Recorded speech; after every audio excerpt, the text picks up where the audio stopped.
Hello! Bon mercredi! Mhm, mhm, mhm.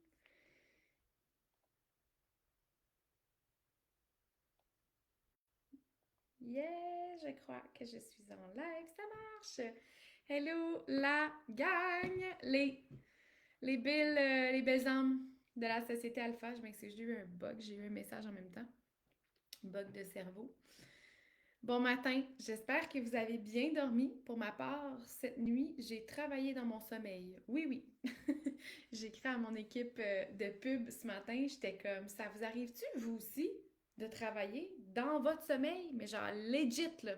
Littéralement, alors que je dormais, j'étais en train de refaire un formulaire d'inscription. Puis là, je me suis dit, il faudrait que j'ajoute cette question-là. Je me suis réveillée un matin, puis je me suis dit, oh my God, j'ai travaillé toute la nuit. Mais quelle folle.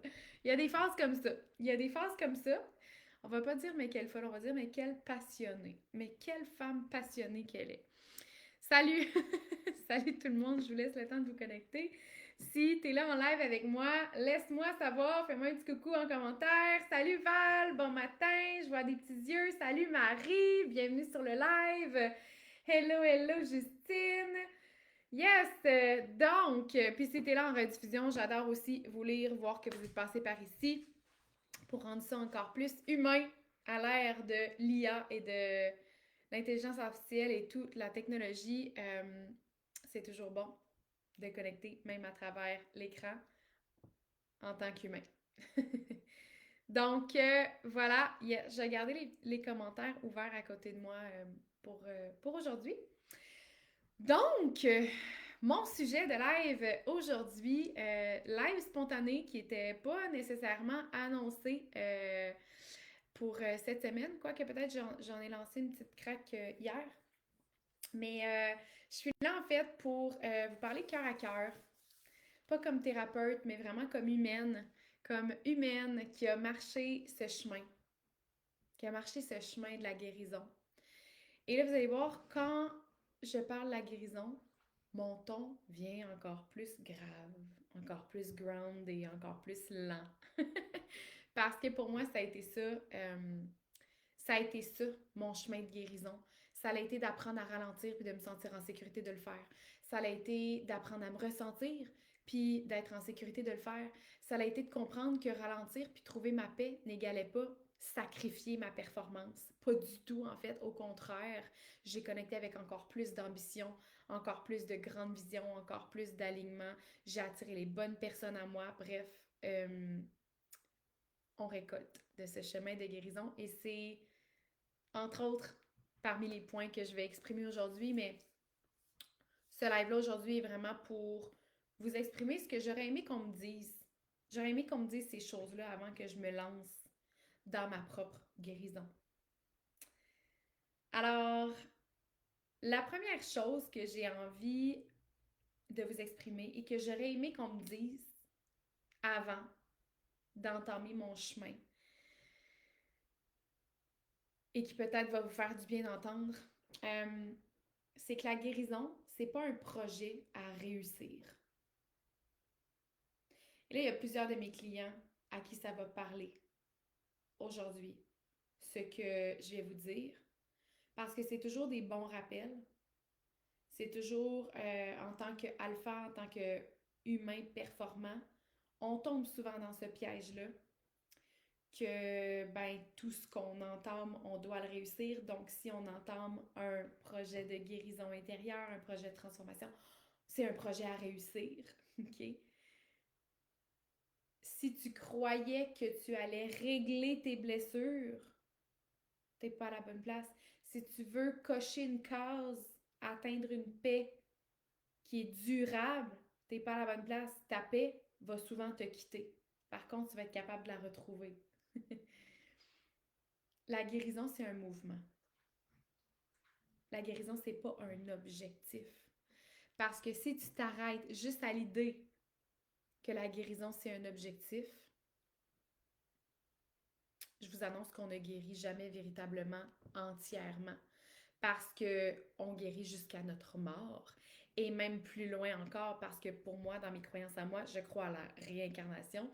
Donc, je crois que ce que tu n'as pas réglé dans cette vie-ci, tu vas avoir l'occasion, l'opportunité, la chance de le guérir dans une autre vie quand tu vas te réincarner. Donc, il y a des choses que tu es venu régler dans cette vie-ci. Il y en a pour qui c'est des patterns de relations toxiques. Il y en a pour qui c'est des dépendances à l'alcool, au sexe, à la drogue, whatever. Il y en a pour qui c'est d'apprendre à mettre leurs limites. Il y en a pour qui c'est de régler des blessures par rapport à l'intimité, à la sexualité. Il y en a pour qui c'est la maternité qui sont venus régler. Il y a plein. On est venu avec une mission sur cette planète, avec plein de codes à déconstruire, à valider. Puis là, je vous parle de spiritualité ce matin parce que je pense que c'est vraiment important parce qu'il y a beaucoup plus que le mindset puis la psychologie. Beaucoup plus. Genre, si tu cherches ton prochain niveau d'évolution puis que tu fais du développement personnel, de la croissance personnelle depuis des années et que tu n'as pas nécessairement intégré la spiritualité dans ta vie, it's your next step.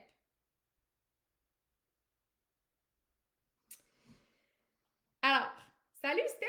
Bienvenue sur le live! Donc, au final, il n'y a pas de diplôme de paix intérieure. Puis sur ton lit de mort, tu vas pas devoir remettre une preuve là, à quelqu'un que tu as tout guéri. Ça n'existera pas. Même sur ton lit de mort, tu vas peut-être être en paix avec ta situation, avec ce que tu as vécu, avec ta guérison, avec ta transformation, avec ce que tu as incarné dans toute ta vie. Mais il va toujours y avoir une portion de toi encore à guérir, encore à expandre.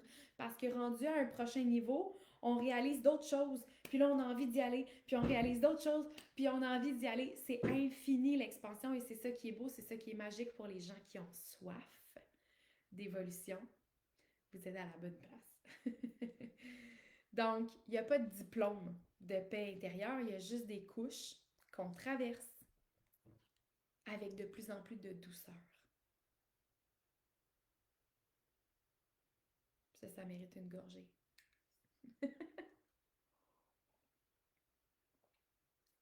J'ai fait un test. Ah, c'est bon. J'ai fait un test ce matin. Matcha, latte, avoine, avec une cuillère à soupe de poudre de maca. Puis le maca dans de l'eau, des fois, je me fais des shots le matin. Puis je suis comme, oh, dégueulasse. Mais là, je me suis dit, ah, il me semble que la combinaison des deux de ce matin, ça me parle. Je vais l'essayer. Puis c'est bon, c'est bon. Matcha, lait d'avoine, poudre de maca. Puis, tu sais, les petits. Je vous fais une recette ce matin. Tu sais, les petits mix du Starbucks qui vendent à l'épicerie, là, genre les laits d'avoine. En fait, le mien, c'est ça, c'est une boisson d'avoine et amande au caramel. Délicieux. Tu mets une cuillère à soupe là-dedans. C'est ta petite touche sucrée si t'es là-dedans sucrée comme moi. C'est vraiment bon. Val qui dit ah oui, j'aime ça! Ouais, il n'y a pas de diplôme de paix intérieure. Il y a vraiment juste, comme j'ai dit, des couches qu'on enlève une à la fois. Des couches qu'on traverse de notre vie avec de plus en plus de douceur. Ça vous parle? Ça vous parle, la gang? Je veux des oui en commentaire. Be there avec moi, soyez là. Donc, la deuxième chose que j'aurais aimé qu'on me dise avant que je me lance dans ma propre guérison, c'est que le corps parle avant l'esprit.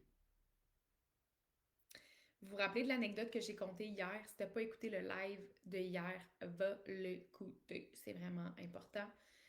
J'ai raconté qu'un de mes clients avait de l'eczéma à un certain endroit de son corps qui revenait par vagues. Et on a réussi en consultation privée à faire des liens avec sa vie personnelle et avec mon fameux dictionnaire des malaises et maladies. Que finalement, c'est son corps qui lui a envoyé un message. Ce que l'esprit n'a pas encore mis en lumière, n'est pas en capacité, n'est pas en mesure de te révéler par la compréhension des choses, si c'est pas encore assez mature à ce niveau-là, ton corps, lui, va te le dire. Ton corps parle avant ton esprit. Donc, si tu as cherché longtemps des réponses avec ta tête, c'est le temps d'agir différemment. Les vraies clés viennent quand tu habites ton corps, quand tu sais honorer ses signaux, quand tu sais ne pas le banaliser. Arrêtez de le banaliser. Arrêtez de banaliser tes migraines. Arrêtez de banaliser tes maux de dos. Arrêtez de banaliser ton anxiété. Arrêtez de banaliser tes angoisses, tes déceptions.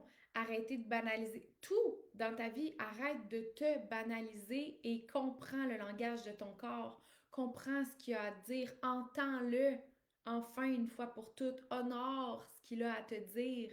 Il te parle tes troubles de sommeil, te parle ton anxiété, te parle ta dépression, te parle tes conflits relationnels, te parle les sensations dans ton corps quand tu te lèves le matin, te parle. Tout ça te parle. Tes sensations, tes larmes, tes soupirs, tout est déjà là. Mais sais-tu l'entendre? Sais-tu l'écouter? Sais-tu comment t'en occuper? Parce que c'est une chose de l'entendre, c'en est une chose, c'en est une autre de bien s'en occuper avec bienveillance. Yes? Non? Toaster?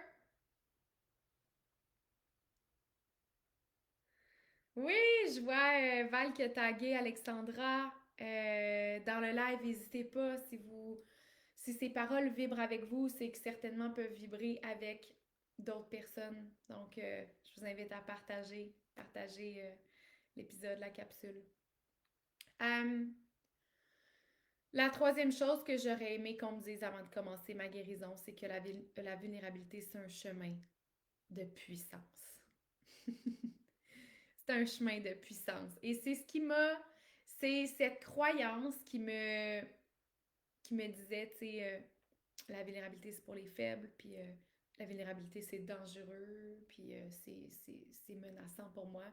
C'est cette croyance-là que j'ai entretenue aussi longtemps qui m'a retenue d'arriver où est-ce que je suis aujourd'hui.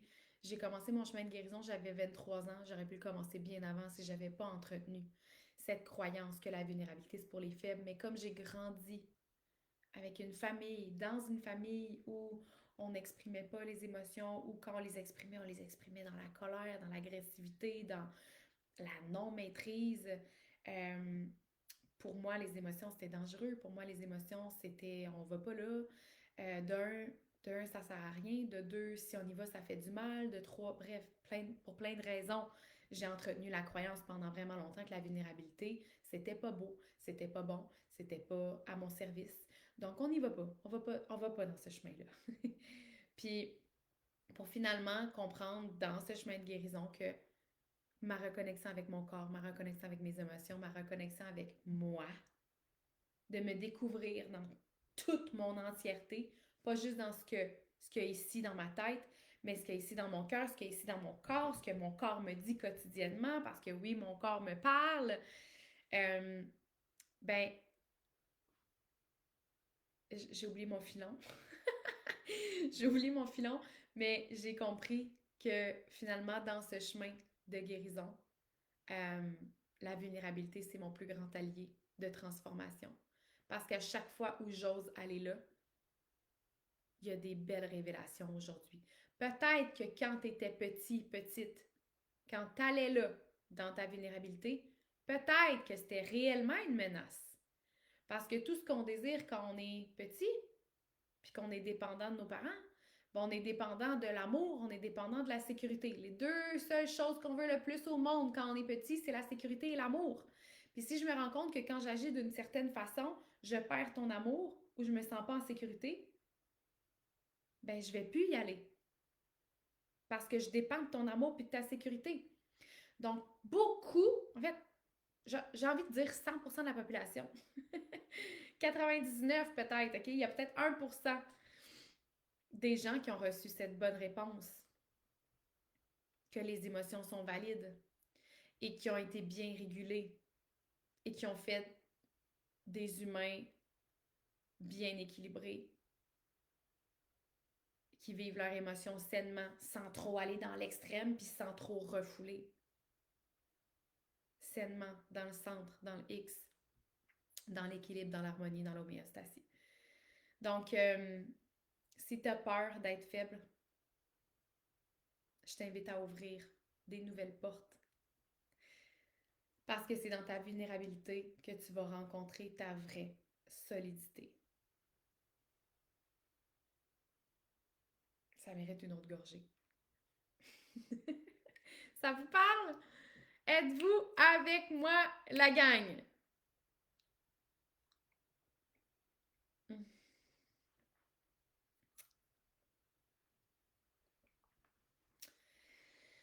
La quatrième chose que j'aurais aimé savoir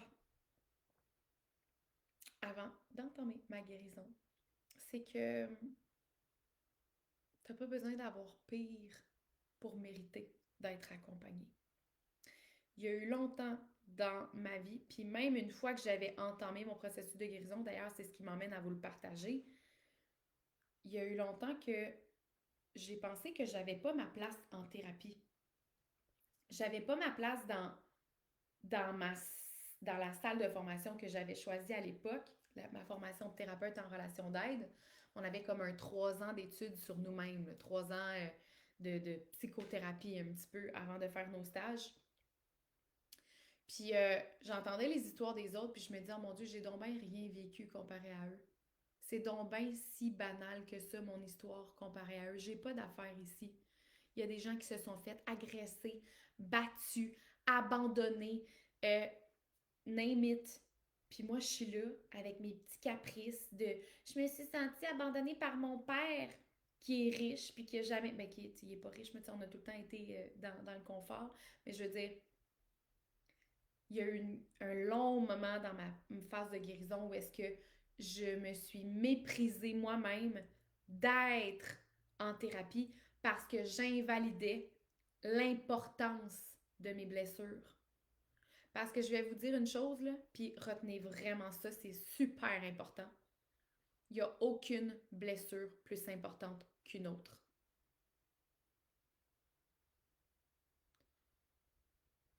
Que tu te sois fait battre physiquement ou que tu te sois fait critiquer tout le temps par whatever, ta mère, les deux t'ont infligé une blessure. Les deux, c'est une forme d'abus. Il y en a une qui est physique, il y en a une qui est verbale.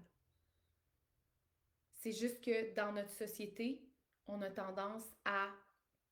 On doit le voir pour le croire. Hein? Fait que le concret, notre cerveau rationnel, puis donc la majorité de la société qui va valider davantage les blessures des gens qui ont été, par exemple, violentés, battus, parce que c'est évident. C'est évident, il nous l'a dit, il a été battu, il y a des marques, il y a quelque chose. C'est plus évident. Alors que de l'autre côté, lorsque, par exemple, tu me dis, ben moi, je me suis sentie rejetée, méprisée, critiquée beaucoup, beaucoup par ma mère, ben, c'est moins concret. Puis si tu n'en as pas pris conscience, c'est pas concret du tout, en fait. Si tu n'en as jamais pris conscience de cette blessure-là, c'est pas concret du tout. Quand tu t'es fait battre, tu sais que tu as eu mal. Tu sais que tu as eu mal physiquement, tu as des marques, tu as des traces. Et dans la société, on va vraiment flaguer ça. Alors que de l'autre côté, c'est beaucoup plus insidieux. C'est beaucoup plus... C'est mesquin comme blessure. C'est vraiment plus subtil. Mais la blessure est tout autant importante. Puis savez-vous quoi? Puis ce que j'ai toujours dit, c'est que la blessure qui est plus insidieuse, justement, qui est moins évidente, j'ai envie de dire qu'elle est encore plus importante. C'est encore plus important qu'on mette notre attention là-dessus parce que c'est le fait qu'on néglige ça qui fait que la blessure est encore plus grande.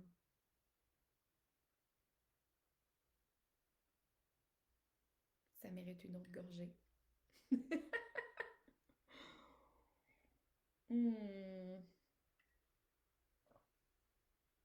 C'est le fait qu'on néglige la gravité de nos blessures, puis l'importance que ça a eu pour nous, dans notre histoire à nous. Il n'y a aucune blessure qu'on devrait comparer, il n'y a aucune histoire qu'on devrait comparer. La seule chose que tu devrais regarder, c'est toi à quel point ça t'a impacté.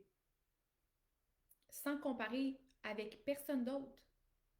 Parce que pour moi, ça, cette histoire-là insidieuse aurait pu être super grave, puis vraiment avoir des répercussions négatives sur ma vie entière. Puis pour une autre personne, ça aurait pu lui effleurer uniquement l'esprit, puis elle aurait mis son focus peut-être sur une autre blessure qui est plus flagrante pour elle. Fait qu'on on ne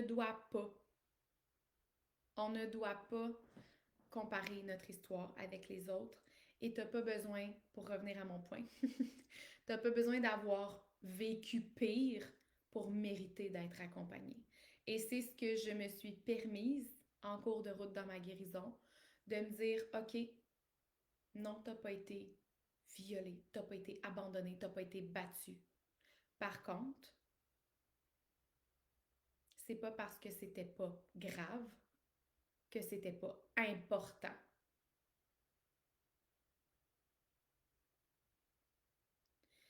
Et ce qui est grave, c'est de continuer de croire que c'est pas important.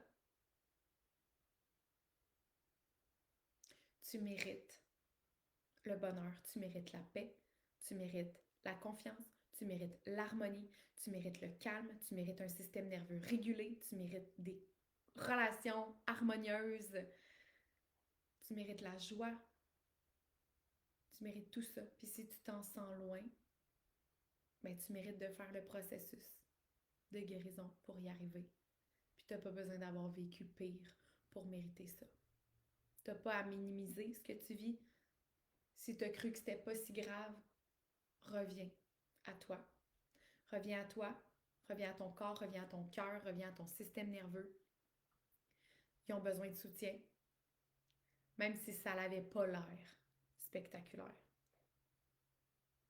J'ai mis l'emphase sur ce point-là parce qu'il est vraiment, vraiment, vraiment important.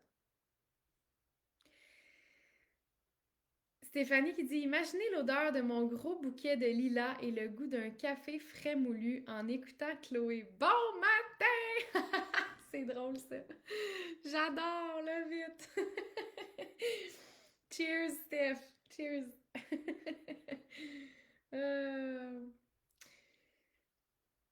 Le point 5, dernier point, les beaux alphas. Dernier point que j'aurais aimé savoir avant d'entamer mon chemin de guérison, ben, c'est que tu peux pas. En fait, tu ne peux pas et tu ne devrais pas faire ça seul. Quand je dis faire ça, ça veut dire guérir. Ça veut dire illuminer ton chemin. Ça veut dire transformer. Tu ne devrais pas faire ça seul.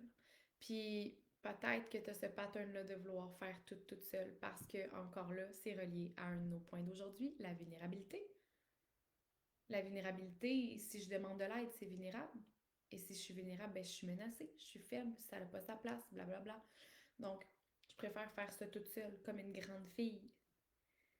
Parce que je suis un gars indépendant, parce que je suis un gars solide, puis j'ai pas besoin d'aide. C'est tellement important ce qui se passe dans nos esprits et comment on brime notre propre chemin lorsqu'on continue de croire les croyances qu'on croit, les croyances auxquelles on a adhéré puis qu'on n'a pas modifié, qu'on n'a pas mis à jour. Si tu croyais que tu étais censée tout comprendre toute seule, ben je t'annonce que c'est pas faisable. C'est pour ça qu'existent les livres, c'est pour ça qu'existent les podcasts, c'est pour ça qu'existent les enseignants, c'est pour ça qu'existent les gourous, les guides, c'est pour ça qu'existe Dieu, l'univers, pour t'envoyer des messages. C'est pour ça que tes enfants sont là pour t'enseigner. On a besoin de l'autre pour grandir. On a besoin de l'autre pour évoluer. Donc non, tu ne devrais pas faire ça seul. Puis ce que tu as découvert,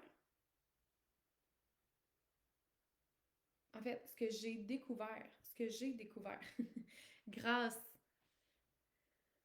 à la puissance du miroir de l'autre, d'un espace aussi sécurisé, d'un espace qui est sain pour m'exprimer, qui est d'aller chercher des réponses auprès de quelqu'un qui a les réponses ou qui peut m'éclairer à trouver mes réponses, ben c'est ça de l'accompagnement. De l'accompagnement incarné. C'est vraiment le mot le plus important, c'est l'accompagnement incarné. De faire la place à quelqu'un qui a déjà fait le chemin, qui on croit peut nous aider à trouver nos propres réponses. C'est ce que j'ai fait il y a déjà 8 ans. C'est ce que je continue de faire encore aujourd'hui. Il y a des façons de le faire en mode accéléré, évidemment. Puis si t'es là, c'est que sûrement, t'es déjà en chemin. Sûrement que si tu m'écoutes en ce moment, t'es déjà en chemin. Peut-être que t'attends encore une permission, un moment parfait, un déclic, un petit génie qui va arriver sur ton bureau pour te dire c'est le moment. Mais je veux dire ça, t'as pas à attendre. T'as pas à attendre. Puis si tu sens que tu veux en parler, on est là. Moi, mon équipe, en message privé. Euh, l'appel, l'appel est une première façon qu'on rentre en contact aussi. Tu peux directement réserver ton appel sans pression et on va être là pour t'écouter, te guider sans pression vers un choix qui est le meilleur pour toi, le plus aligné à tes besoins et ouvrir la voie avec toi à ta guérison. Parce que oui, tu mérites de le faire en n'étant pas seul.